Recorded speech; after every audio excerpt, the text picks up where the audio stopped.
திமுக அதிமுக தரப்பில் மோதிக்கொள்ள போகும் தொகுதிகள் பட்டியல் விவரம் வெளியே கசிந்திருக்கிறது.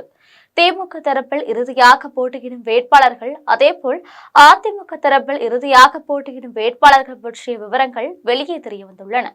அந்த வகையில் கிட்டத்தட்ட 30 தொகுதிகளில் திமுக அதிமுக தரப்பில் போட்டியிட போகும் இறுதி வேட்பாளர் பட்டியல் தயாராகி இருக்கிறது. இது பற்றி ஜெம் தொலைக்காட்சி வழங்கும் சிறப்பு செய்தி தொகுப்பை இப்போது பார்க்கலாம்.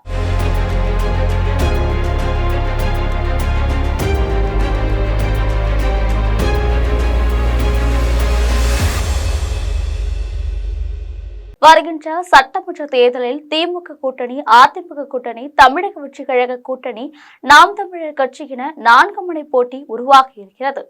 அனைத்து கட்சிகளுமே கிட்டத்தட்ட தங்கள் வேட்பாளர்கள் யார் யார் என்பதை தனித்தனி குழுக்கள் அமைத்து கிட்டத்தட்ட முடிவு செய்து விட்டார்கள். வேட்பாளர்கள் நேர்காணல் என்பது ஒரு வகையான கண்துடைப்பு என்பது அனைவரும் அறிந்ததுதான். அந்த வகையில் திமுக கூட்டணி மற்றும் அதிமுக கூட்டணி சார்பில் போட்டியிடக்கூடிய வேட்பாளர்கள் பட்டியல் தயாராகி இருக்கிறது. இதில் கிட்டத்தட்ட 30 தொகுதிகளில் போட்டியிடக்கூடிய வேட்பாளர்கள் யார் யார் என்ற உறுதியான தகவல் வெளியே கசிந்திருக்கிறது.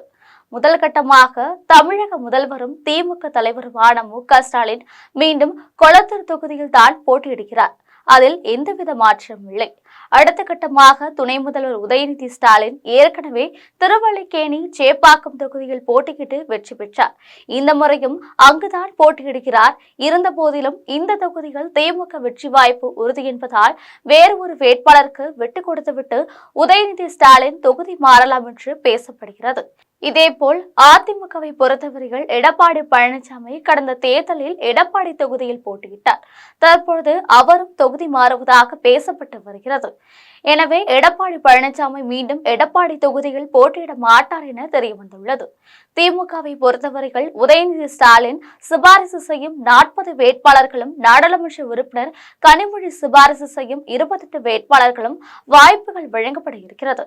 அந்த வகையில் ஏராளமான இளைய தலைமுறையை சேர்ந்த புதுமுகங்கள் திமுக தேர்தல் களத்தில் இறங்குகிறார்கள். இதனிடையே இந்து சமய அறநிலைத்துறை அமைச்சர் சேகர்பாபு அதை ஆர்கே நகர் தொகுதியில் போட்டியிடுகிறார். சுகாதாரத்துறை அமைச்சர் மா சுப்பிரமணியன் மீண்டும் சைதாப்பேட்டை தொகுதியில் போட்டியிடுகிறார். அமைச்சர் ஏவா வேலு திருவண்ணாமலை தொகுதியில் போட்டியிடுகிறார். தங்கம் தென்னரசு திருச்சுழி தொகுதியில் போட்டியிடுகிறார். செந்தில் பாலாஜி கோவை தொகுதியில் போட்டியிடலாம் என முதலில் முடிவு செய்யப்பட்டது. ஆனால் அந்த முடிவில் மாற்றம் செய்யப்பட்டு அவர் மீண்டும் கரூர் தொகுதியில் போட்டியிடுகிறார். பெரியசுவாமி திண்டுக்கல் தொகுதியிலும், கோவை செழியன் தஞ்சாவூர் தொகுதியிலும், பெரிய கருப்பன் சிவகங்கை தொகுதியிலும் போட்டியிடுகிறார்கள். அமைச்சர் கீதா ஜீவன் மீண்டும் தூத்துக்குடி தொகுதியில் போட்டியிடுகிறார். நாடாளுமன்ற உறுப்பினர் கனிமொழி மாநில அரசியலுக்கு வர வேண்டும் என்ற கோரிக்கை எழுந்திருக்கும் சூழ்நிலைகள் தூத்துக்குடி தொகுதி கனிமொழிக்கு ஒதுக்கப்படலாம் என்ற நிலைமை இருக்கிறது. இதனைத் தொடர்ந்து ராமநாதபுரம் தொகுதியில் அப்பாவு போட்டியிடுகிறார். முன்னாள் அதிமுக சட்டமன்ற உறுப்பினர் மனோஜ் பாண்டியன் திமுகவில் இணைந்த வகையில் அவருக்கு ஆலங்குளம் தொகுதி ஒதுக்கப்படுகிறது. இதனிடையே அதிமுக தரப்பிலும் உறுதியான வேட்பாளர் பட்டியல் ஒன்று வெளியே கசிந்திருக்கிறது. அந்த பட்டியலும் இப்பொழுது பார்த்துவிடலாம். முதல் கட்டமாக முன்னாள் அமைச்சர் கோகுல இந்திரா சென்னை அண்ணா நகர் தொகுதியில் போட்டியிடுகிறார். எடப்பாடி பழனிசாமி மீது ஏராளமான குற்றச்சாட்டுகளை கூறிய இவருக்கு மீண்டும் அண்ணா நகர் தொகுதியில் போட்டியிடும் வாய்ப்பு கிடைத்திருக்கிறது என்பது குறிப்பிடத்தக்கது. முன்னாள் அமைச்சர் ஜெயக்குமார் ராயபுரம் தொகுதியில் விட்டு மாறுவதாக இல்லை. எனவே அவருக்கு மீண்டும் ராயபுரம் தொகுதியிலே ஒதுக்கப்படுகிறது. இதேபோல் கே.பி. முனுசாமி வேப்பனஹள்ளி தொகுதியிலும், செம்மலை ஓமலூர் தொகுதியிலும் போட்டியிடுகிறார்கள். எடப்பாடி பழனிசாமியின் நம்பிக்கை நட்சத்திரமான வேலுமணி மீண்டும் தொண்டாமுத்தூர் தொகுதிகள் போட்டியிடுகிறார். நத்தம் விஸ்வநாதனுக்கு மீண்டும் நத்தம் தொகுதி ஒதுக்கி தரப்படுகிறது. கரூர் தொகுதியில் செந்தில் பாலாஜியை எதிர்த்து எம்.ஆர். விஜயபாஸ்கர் போட்டியிடுகிறார். மயிலாடுதுறையில் கோம்பல் அன்பரசன் போட்டியிடுகிறார். இவர் முன்னதாக அம்மா மக்கள் முன்னேற்ற கழகம் சார்பில் போட்டியிட்டவர். தற்பொழுது அதிமுக சார்பில் இவருக்கு வாய்ப்பு தரப்படுகிறது. இவர் அதிமுக இளைஞரணி மாநில துணை செயலாளராக இருக்கிறார். ராஜபாளையம் தொகுதியில் நடிகை கௌதமி போட்டியிடுகிறார். இது சம்பந்தமாக அவர் ஏற்கனவே விருப்ப மனு கொடுத்திருக்கிறார் என்பது குறிப்பிடத்தக்கது. எடப்பாடி பழனிசாமியின் நம்பிக்கை சின்னமான ஆர்.வி. உதயகுமார் மீண்டும் திருமங்கலம் தொகுதியில் போட்டியிடுகிறார்.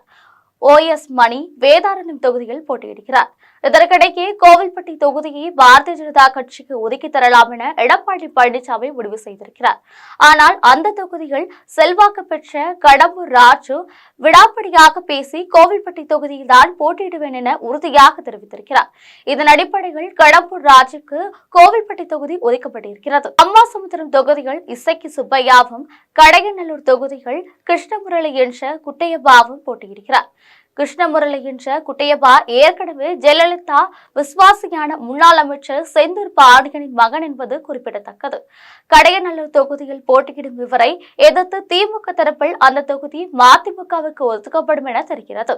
அப்படி ஒதுக்கப்பட்டால் அந்த கட்சியின் மாநில தலைவர்களின் ஒருவரான திருமலாபுரத்தை சேர்ந்த திமுக ராஜேந்திரன் போட்டியிடுவார் என தெரிகிறது.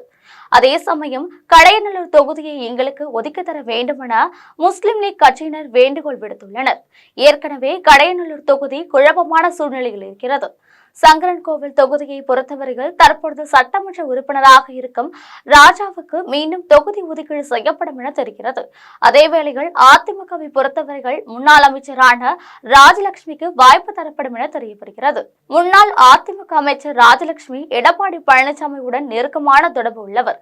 அதிமுக தரப்பில் பல பிரம்மாண்டமான கூட்டங்களை நடத்தி கட்சி தலைமையை கவர்ந்தவர் என்பது குறிப்பிடத்தக்கது. தென்காசி தொகுதியை பொறுத்தமட்டில் பாரதிய ஜனதா கட்சிக்கு அந்த தொகுதி ஒதுக்கப்படும் என தெரிகிறது.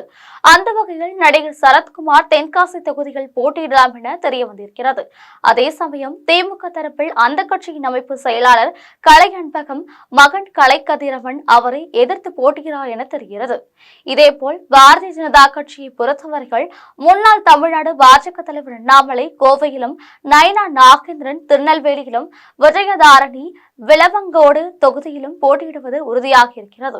தமிழக வெற்றி கழகத்தை பொறுத்தவரைகள் கொங்கு மண்டலத்தில் ஏதாவது ஒரு தொகுதிகள் செங்கோட்டையில் போட்டியிடுவதற்கும், கடலூர் தொகுதியில் தமிழக வெற்றி கழக பொதுச் செயலாளர் புசி ஆனந்த் போட்டியிடுவதற்கும் முடிவு செய்யப்பட்டுள்ளது. இதுபோன்ற தமிழக அரசியலில் சூடான செய்திகளை உடனுக்குடன் தெரிந்து கொள்வதற்கு ஜெம் தொலைக்காட்சியுடன் எப்பொழுதும் தொடர்பில் இருங்கள். நன்றி, வணக்கம்.